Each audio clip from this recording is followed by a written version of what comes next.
сыныптарыңыздың еденін жуасыздар ма? Біз кезінде оны жудық. Біздің кезімізде, мысалы біз қателеспесем, біз 26-27 баладай болдық бір сыныпта. Бізде енді сендер былай қыз бен бала болып тұрасыңдар ғой, қыз бала дұрыс па? Біз сол қыз бала болып отқан кезде бізде балалар көбінесе тақтаны сүртеді, су әкеледі, ал қыз балалар еден жуатын тұғын. Сонымен қатар балалар орындықтарды партаға тұрғызып кетеді. Яғни біз кезекшілік еттік. Меніңше дәл соны қайттан қайтару керек.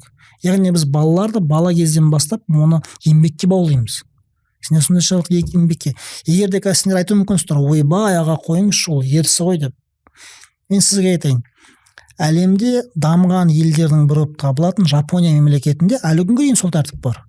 Неге? Жапондықтар ақымақ деп ойлайсыздар ма? Ақымақ емес. Біз қазір көшеге шықсақ, түкіргіміз қайыққа тиеді? Жапонның машинасына тиеді.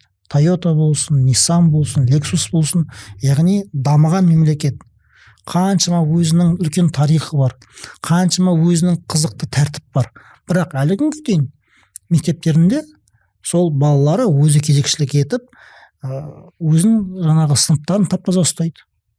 Сондықтан да балалар, мен айтайын сіздерге, енді біреулерге мүмкін ұнауы мүмкін, біреуге ұнамауы мүмкін, бірақ біз баяғыдай қайтадан, енді мен өзім 90-шы жылдары сол сыныпта оқыған кезде біз мектепті бітіргенше дәл сөйтіп жүрдік.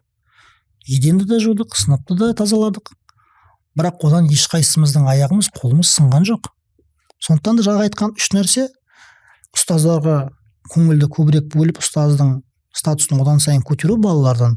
Екіншісі бұл телефондық гаджеттарды мүлдем жаңағыдай жақындатпау балаларға. Өйткені неге? Себебі қазір өздеріңіз көріп отырсыздар ғой, жасанды интеллект, ChatGPT, DeepSeek сияқты көптеген бағдарламалар бар. Қазіргі балалар мынау сол бағдарламаларға неғұрлым жақындаған сайын ойлау қабілеті болмайды мүлдем.